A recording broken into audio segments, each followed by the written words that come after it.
Fortunately in California, our lawmakers were able to really be cutting edge around juvenile justice and recognizing the harm that removing young people from their local communities and detaining them in a state detention system for young people, the Department of Juvenile Justice, created more harm than good.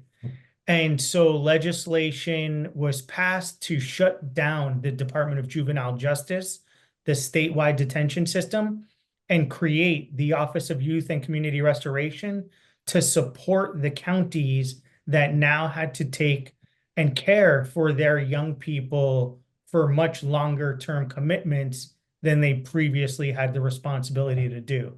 So it's a complete paradigm shift around juvenile justice. And our work is centered in helping the counties support young people with culturally relevant, age-appropriate methods so that we can really be intentional about reducing recidivism. You never overcome the adversity and the trauma that a young person goes through at that developmental period in life, but how do we provide the support so that true rehabilitation can take place? And fortunately, our director, retired Judge Catherine Lucero, had the foresight to understand education as being one of the foundational pillars in these efforts. And so she brought me on to really lead the charge on educational health so that we're really looking at being comprehensive in how we support young people. And in a lot of circumstances, through the only avenue of social mobility that they'll ever have, which is through education. They don't come from money. They don't come from social capital. These are young people that have been so marginalized and restricted from so many opportunities that the one variable that exists in every zip code are schools. So how are we using that tool to really help support and provide opportunities for reentry and, more importantly, the skills not to reenter into detention settings?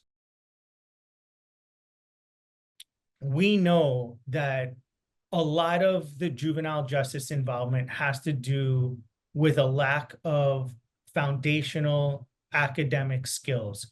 It's easier for young people at their developmental level to accept that they're quote unquote bad and will exhibit the misbehavior than exhibit the reality that they don't have the skills that their peers have. And that creates a trajectory. And we've heard about the school to prison pipeline.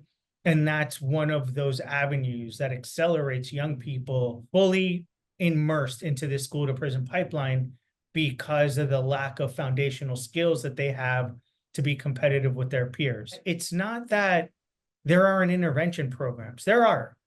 But these are all the programs that are designed for schools in the community that don't always translate to the juvenile court school setting.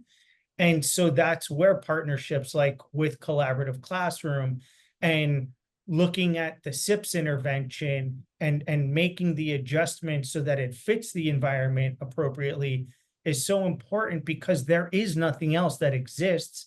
And especially for our students who are functioning at that kindergarten through third grade level, the presumption by all other intervention material is we can just start at the fourth grade. By high school, they definitely at least are at the fourth grade level, but we now have data to show that that's not the case. I'm very protective of my students. And over the years, there have been myriad opportunities of people promising the world. And so I've learned to do my homework and make sure that I do my part to make sure that the partnerships are of value. What I really appreciated was, first and foremost, that Collaborative Classroom is a nonprofit. I didn't want to create some type of monetary incentive to form this relationship because then a company would make money off my kids. I would never allow for that. And so in having the conversations and really the fact that I didn't have to speak to how can we be developmentally appropriate with the material that we're going to use to really ask our kids to trust us and be vulnerable with us so that we can meet them where they are, I needed to make sure that it was appropriate. And having done my homework, looking at the material, the fact that there was such an intentionality around age appropriateness is what really won me over, and why I wanted to work and move in this direction versus some of the other options that are out there, that didn't really put the kids at the center of the effort. It was a challenge because who were we coming in out of nowhere, out of left field, telling this team of implementors, hey, what you're doing is okay, but this is going to be even better, right? Like that message is never received well. People are territorial, protective, and I get that and I honor that. Again, I think it was our presence that helped reduce some of that resistance, but it was, I think, the time we spent and the way we structured our approach to work through the leadership to overcome that obstacle, then to make sure that we were at the site level to really understand the environment in which we were going to be working, but then taking the time with the professionals so that they didn't feel we were dumping something on them that they then had to run with themselves. We were spending time to really explore the material, not just the PD where you have someone in the front of a room going through a PowerPoint, but literally turning the pages, exploring the language, looking at the support material, even making adjustments to some of the cards and the images being used to make it relevant for our environment, and just having the flexibility to really tailor the material so that it was matched well with the environment, allowed for their voice to become a part of this. So it wasn't just them doing what we're asking them to do, but all of us becoming partners to deliver material that we thought was going to serve our kids better. And once we got to that point, we were truly a team.